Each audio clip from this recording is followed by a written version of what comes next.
Chapter 3. Behavioral Genetics. Can it be true, and what does it mean? We worry about what a child will become tomorrow, yet we forget that he is someone today. Stacia Tauscher. When they learn about twin and adoption research, some parents stonewall and others despair. Those who stonewall say that behavioral genetics is too counterintuitive to believe. Those who despair say that behavioral genetics is too depressing to embrace. If you're in either camp, or both, I want to change your mind. You don't have to stonewall to protect common sense, and you don't have to deny the facts to avoid despair. From a distance, the findings of behavioral genetics are indeed counterintuitive. When you look closer at the evidence, however, crucial caveats come into view.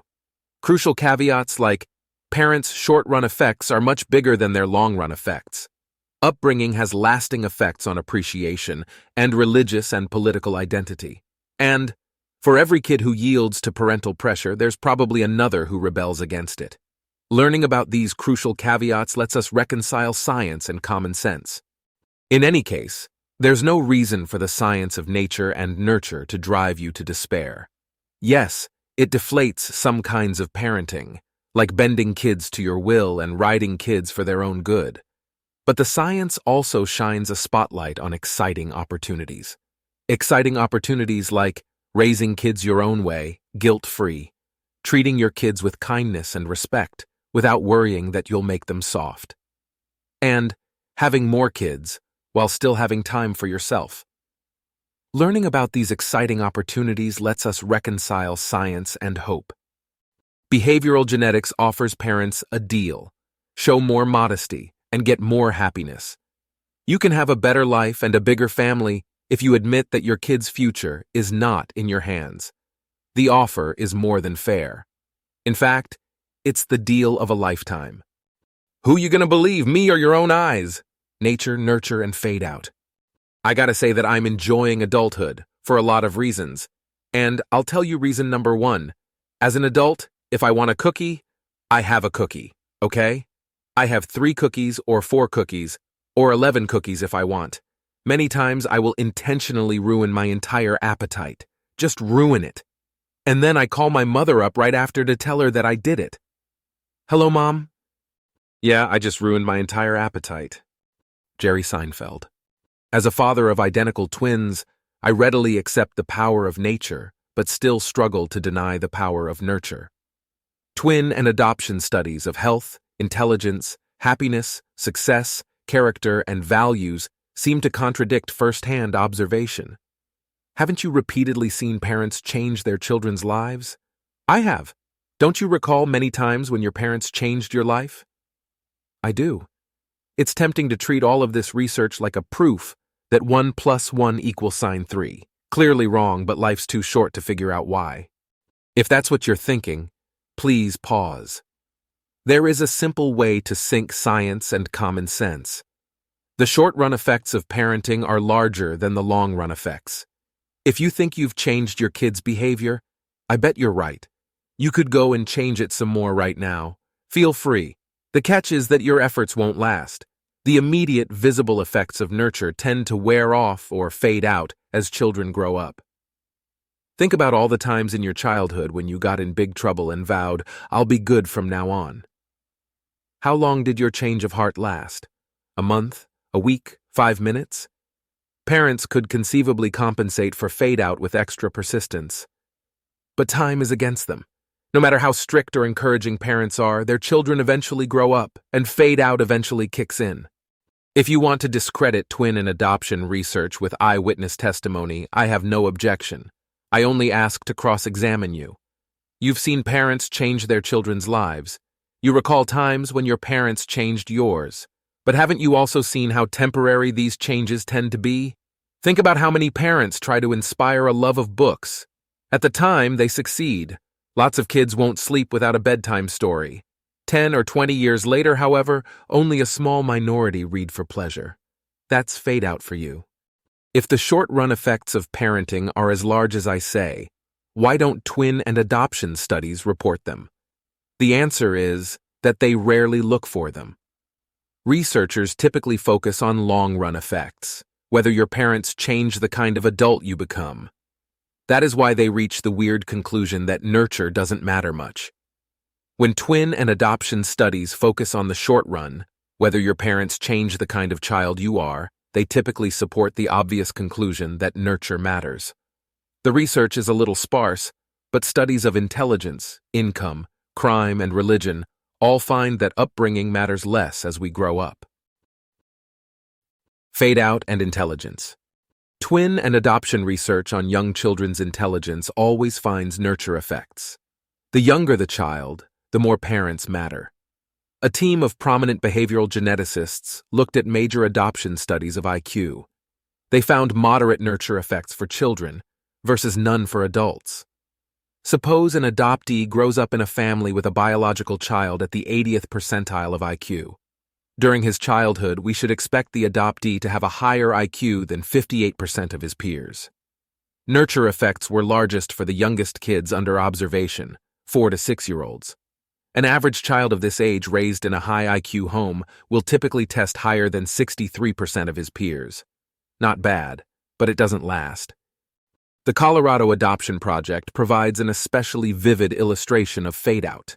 Nurture effects were already visible when the children were 1 to 2 years old and peaked when they were 3 to 4 years old.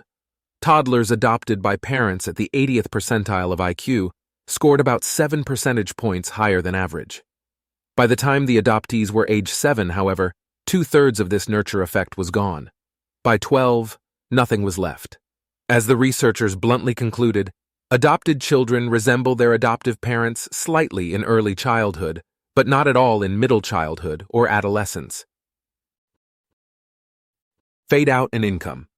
Swedes have almost no financial privacy. Researchers can collect your complete lifetime earnings history from tax records. One study of over 5,000 Swedish twins was therefore able to confirm that the effect of nurture on men's income changes with age. Family has a moderate effect in your early 20s. Suppose you earn more than 80% of your peers. You should expect your adopted brother to make more money than 58% of his peers when he is 20 to 22 years old, and 55% when he is 23 to 25 years old. By the time your adopted brother reaches his late 20s, however, the effect of upbringing on income completely fades out and remains invisible for the rest of his career. When children first become adults, their parents might find them a good job or support them so they don't have to work. Within a few years, however, young adults get on their own 2 feet and stay there.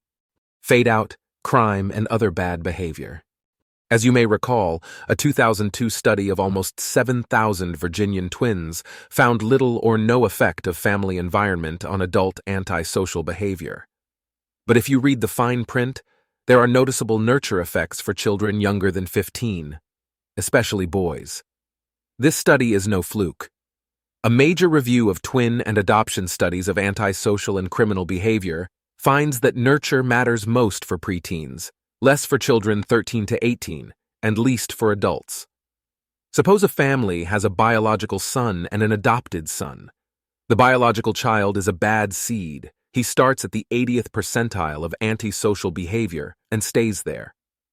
When his adopted brother is a child, you should expect his behavior to be worse than 57% of his peers. By adolescence, this shrinks to 55%. By adulthood, it declines further to 53%. The same goes for female promiscuity. Parents influence when their daughters start having sex but have little or no effect on their adult sexual behavior. The moral: parents are pretty good at putting their children on the right track, but not so good at keeping them there.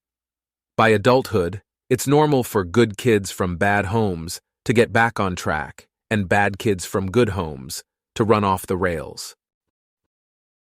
Fade out and religion. Twin and adoption studies of religion usually find no more than moderate nurture effects. Especially if you had a religious upbringing, this is hard to believe. To reconcile science and common sense, we simply need to distinguish short and long-run effects. Most twin and adoption studies of religion look at adults. When researchers focus on children's religion, the conflict with common sense goes away. The cleanest study asked over 500 Minnesota twins questions about the centrality of religion in their lives during their childhood and today. During childhood, the nurture effect is big. If you're more religious than 80% of kids, we should expect your adopted sibling to be more religious than 68%. Yet by the time you're 33 years old, 2/3 of this effect fades out. When you're raising a child, you can make him go to church, say his prayers, and shield his impressionable mind from infidels, heretics, and skeptics. When he grows up, however, he will discover the broader world. He will probably continue to pay lip service to his religious upbringing, but the effect on his behavior and beliefs will largely vanish. Unlike Chico Marx in Duck Soup, then, twin and adoption researchers don't have to ask, who you gonna believe, me or your own eyes? They freely admit that parents matter in the short run. If you think you're giving your kids a head start, you're probably correct. Your mistake is to assume that the head start lasts a lifetime. By the time your child grows up, the impact of your encouragement and nagging will largely fade away. We often compare children to clay. When they're soft, you can mold them into any shape you like. After they harden, they stay the way you made them. What common sense and science tell us, however, is that children are more like flexible plastic. Both respond to pressure. Yet when you remove the pressure, both tend to return to their original shape. At some point during your childhood, you probably announced, "When I grow up, I'm going to do things my way." Your parents might have laughed in your face, but you had the last laugh. You're all grown up now, and I bet you do things your own way, as predicted. Your parents might object that when you were 7 years old, your way included wearing a cape and eating only chocolate. But the obvious response is that your tastes matured because you grew up. When you were 7 years old, you probably didn't like the opposite sex much either. What changed your mind, your parents, or your hormones?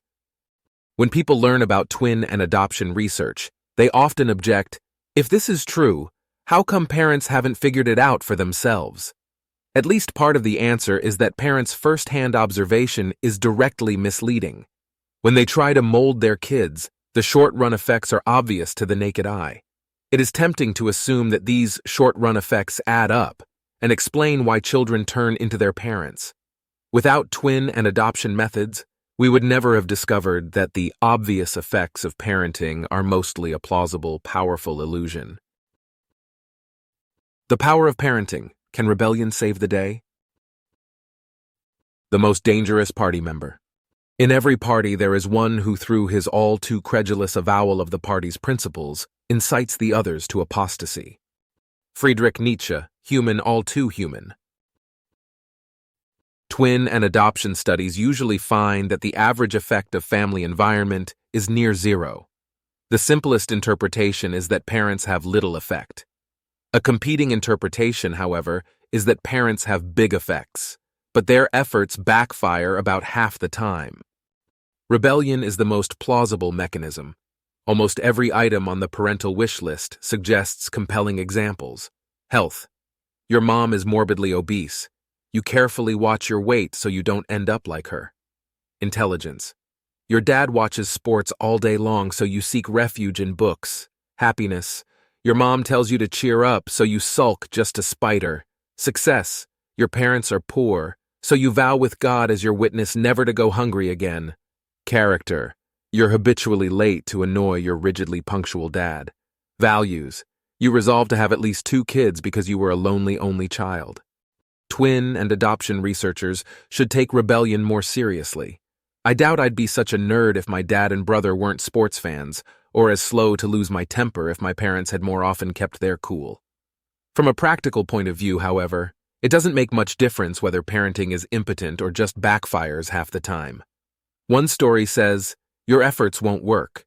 The other says, your efforts are equally likely to make things better or worse. Either way, parents can't reasonably expect their extra effort to pay off. Genetic determinism versus parental determinism. When critics of twin and adoption methods run out of arguments, they turn to name-calling. Genetic determinism is their favorite epithet. Fans of twin and adoption research supposedly believe that genes completely control behavior, that heredity is destiny. Clever critics might add that my book is self-refuting. If genetic determinism is true, then our genes fully control our parenting behavior, and the best argument in the world won't change that. The critics of genetic determinism aren't just wrong. They're not even listening. Twin and adoption studies never claim that genes fully explain variation in human behavior. While they often report zero effect of shared family environment, they freely admit that they can't make perfect predictions, even if they observe your identical twin first. Attacks on genetic determinism are a witch hunt. Witches don't exist, and neither do genetic determinists who understand twin and adoption research. The witch hunt against genetic determinism is particularly odd because it overlooks a truly popular dogma, parental determinism.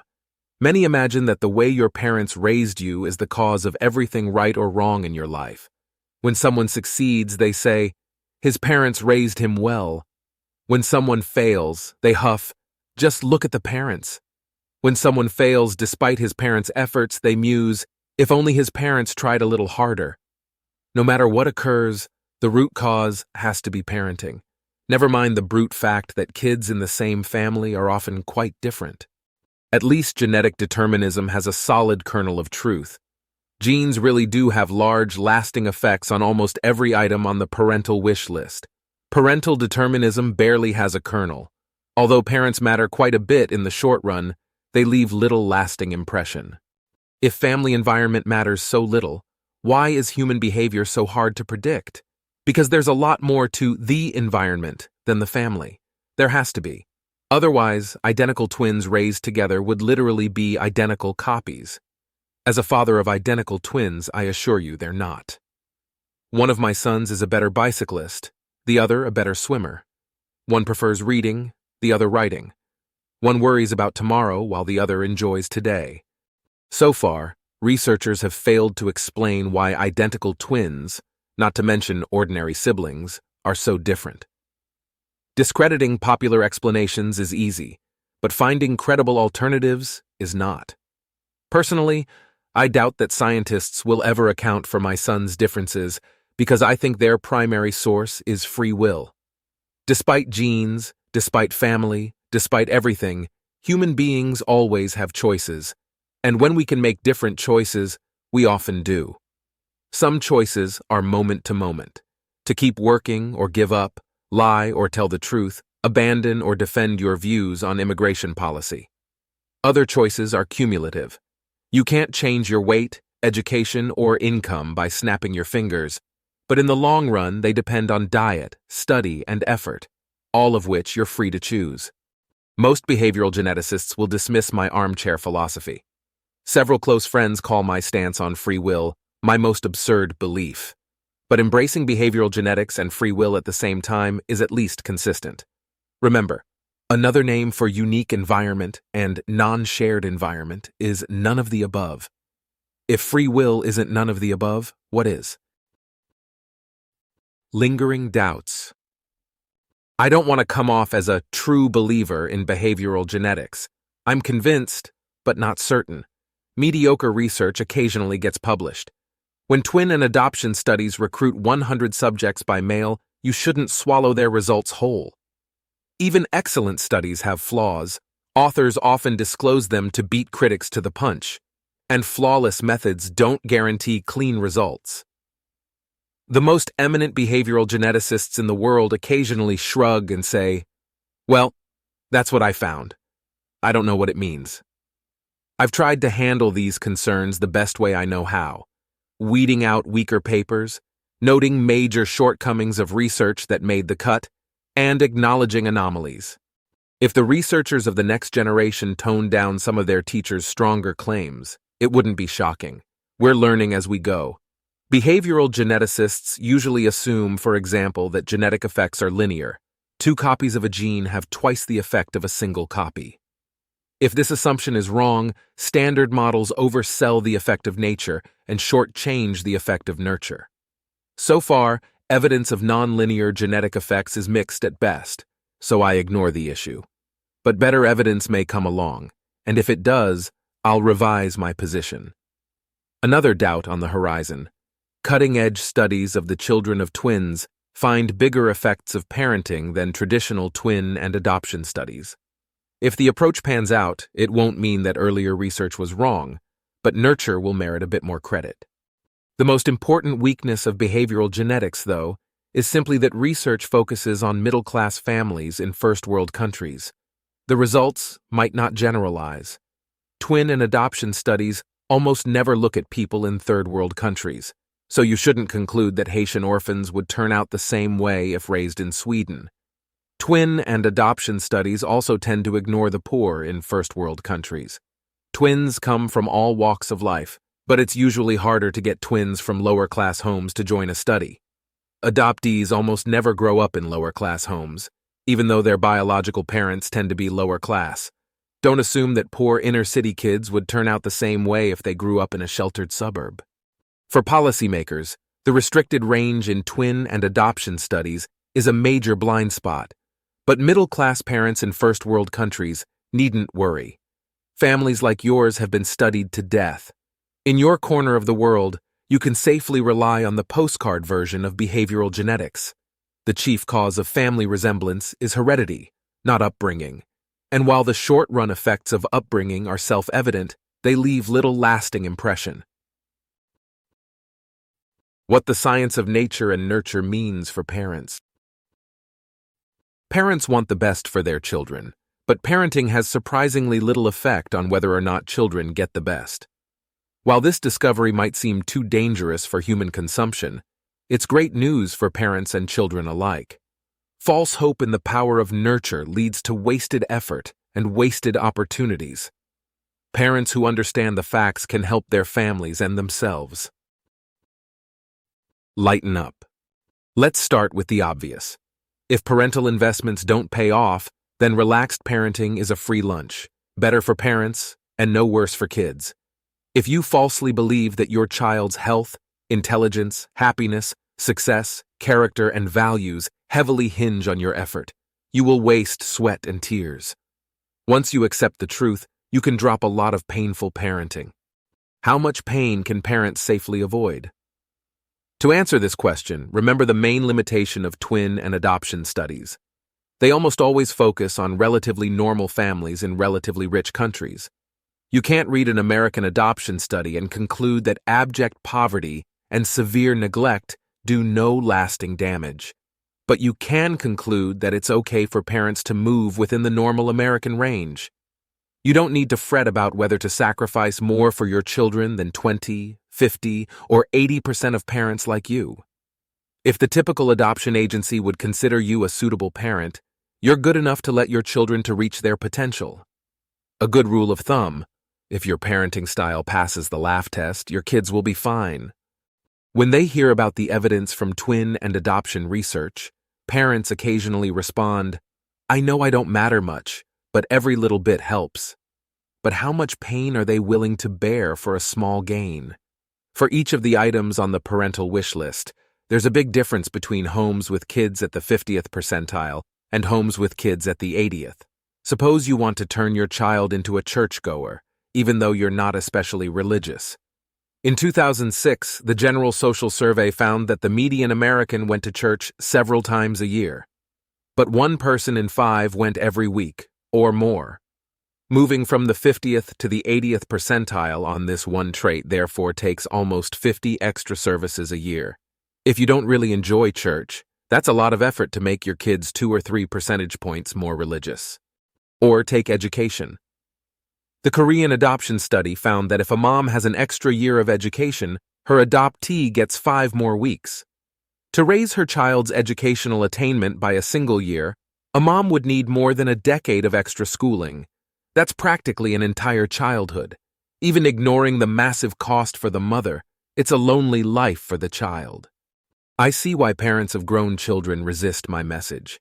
They're proud of their kids and don't want some genetic accountant telling them to write off their investments. What's puzzling is the resistance of people who are still midstream. The exhausted parents of a 2-year-old should be thrilled to hear that the next 16 years of parenting can be less of a chore. The best explanation is that parents suffer from what psychologists call the illusion of control. Flying is about 100 times safer than driving, but many of us feel safer behind the wheel. When we drive, we're in control. As long as our driving is good enough, we imagine that nothing bad can happen. When we're flying, our safety is out of our hands. If the pilot does a bad job, we die. This reasoning is silly. Imagine you're a passenger on a plane and the pilot hands you the controls. While you'd suddenly have a lot more control over your safety, you'd be in mortal danger. Control is vastly overrated. When parents reflect on the science of nature and nurture, they need to keep this moral in mind. Do not be alarmed when twin and adoption studies conclude that your children's future is outside your control. They're not saying that your children will do poorly. They're saying that your children will probably turn out fine whether or not you're a great parent. If anything, the truth should come as a great relief.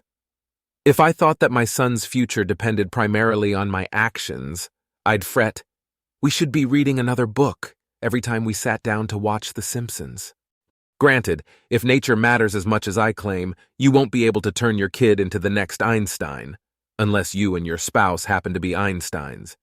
But if you just want a child you're proud of, a decent human being and a productive citizen, give him the gift of life, feed and water him, don't lock him in a closet, and life will take care of the rest. If this seems impossibly zen, consider. When teens start to assert their independence, we advise parents to step back and trust that you raised your kids right. I'm almost saying the same thing, except that I'm advising you to step back and trust not in your parenting but in your genes. When I advise parents to lighten up, many object that I ignore peer pressure.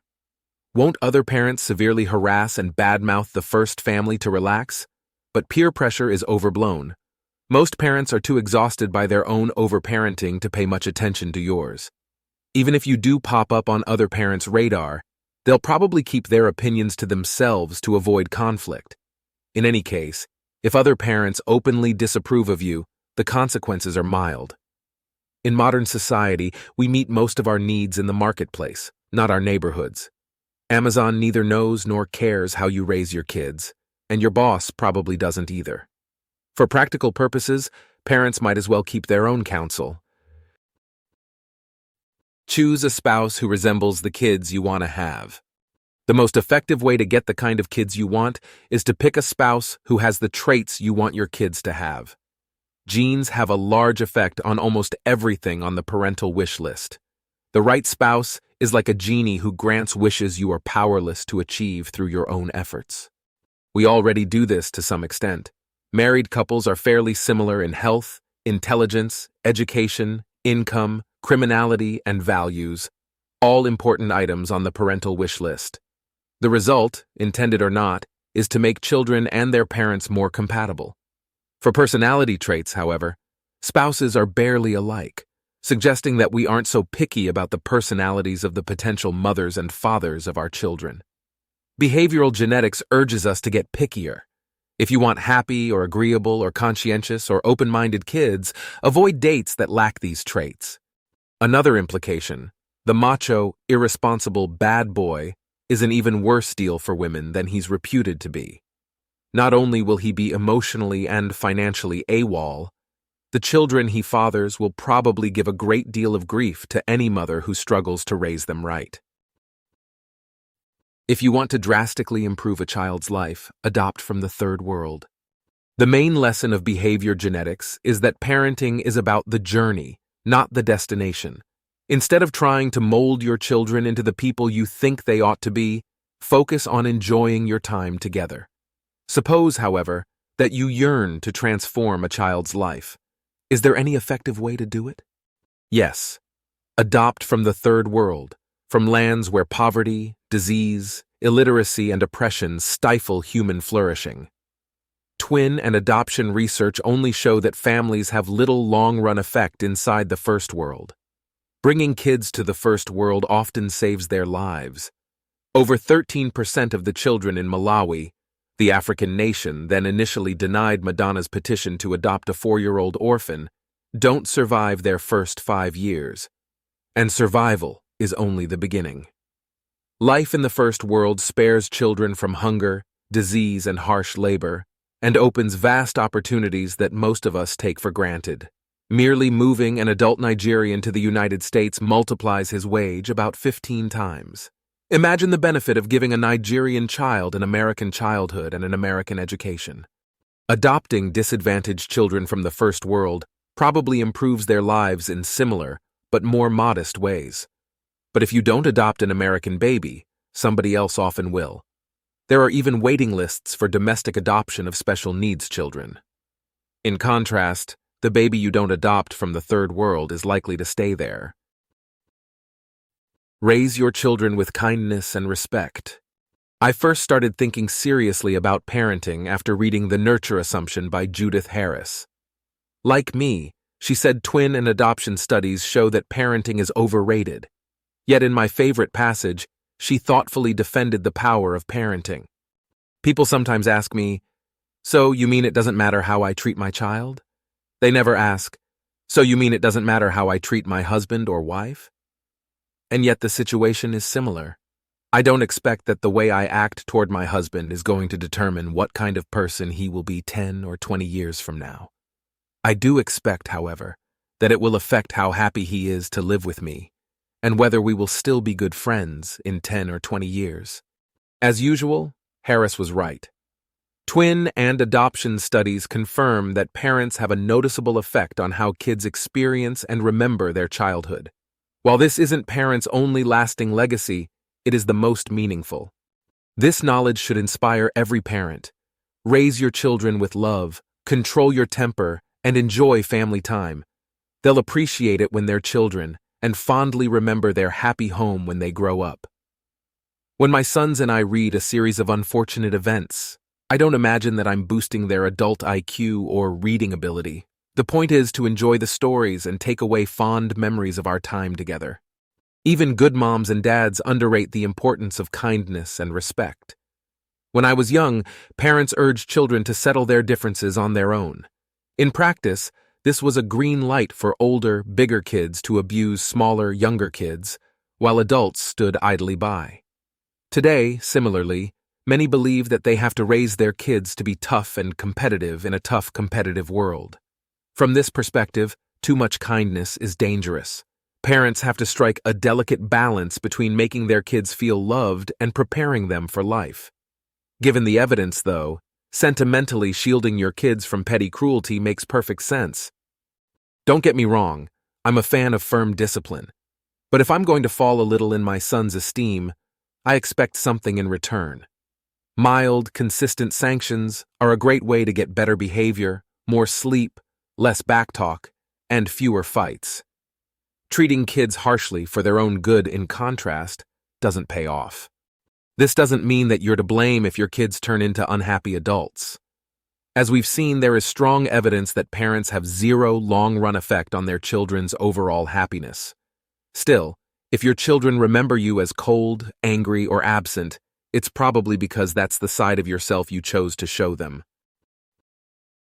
Share your creed, but don't expect miracles.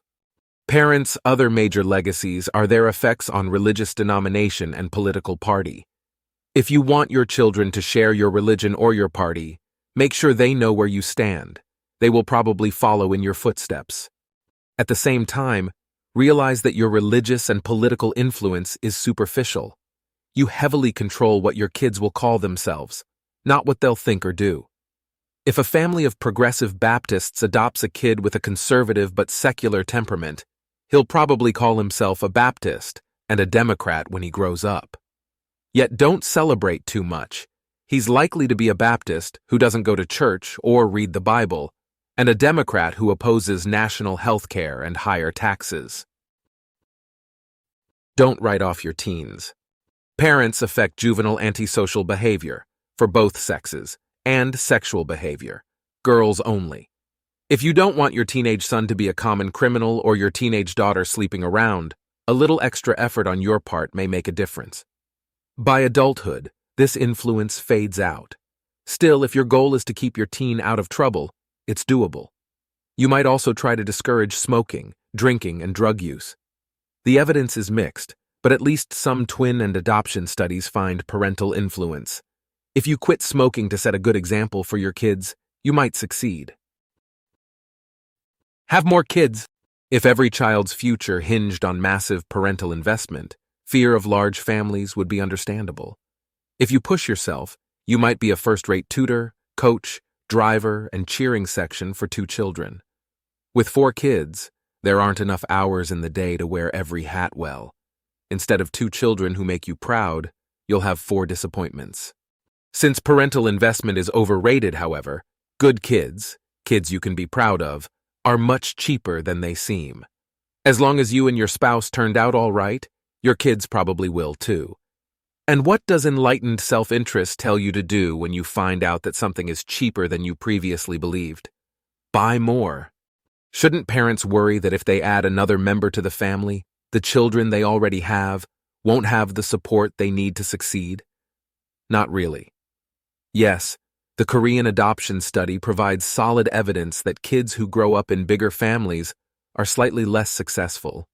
If you have another baby, expect the children you already have to complete 6 fewer weeks of education and earn 4% less income. Compared to the value of having another brother or sister, however, the downside is tiny. Compared to the value of being that brother or sister, the downside isn't worth mentioning.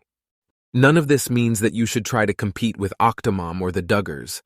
I only recommend a prudent adjustment in the face of surprising new information. If you used to think that your lifestyle was incompatible with parenthood, maybe 1 child would work. If you used to believe that 1 high-maintenance kid was all you could handle, 2 low-maintenance kids might be better. If you originally planned on 2 children, how about 3 or 4? Maybe you'll conclude that another kid is a bad deal despite the new low price. Still, for a decision this big and a price cut this steep, you should seriously ponder a change of plans. A closing prayer. God, grant me the serenity to accept the things I cannot change, the courage to change the things I can, and the wisdom to know the difference. That's Reinhold Niebuhr's justly famous Serenity Prayer. Unfortunately, as Magneto observes in X-Men, God works too slowly. Human beings have spent millennia arguing about what parents can and cannot change. Solid answers would have really helped parents raise their children and plan their families. Yet until recently, mankind was still waiting around for the wisdom to know the difference. At last, the wait is over. Twin and adoption research has given parents the answers they need. They may not be the answers we wanted to hear. They are, however, the best answers we've got. To many, the nature-nurture question sounds purely academic. The Serenity Prayer brings it back to everyday life. It's good to know when something is largely outside your control. If I'm beating my head against a brick wall, I want to know. Even if there isn't a better way to break through the wall, at least my head will start to heal. My sons will grow up to be their own men. Accepting that fact doesn't change it, but it spares me disappointment and aggravation. Not only do I feel better about my life, I can also take the physical and emotional energy I've conserved and make it count. That might mean taking my kids to the pool. It might mean showing extra patience for a marathon of curious questions about the Lord of the Rings. Or it might mean that my wife and I will decide that there is room in our lives to welcome another child.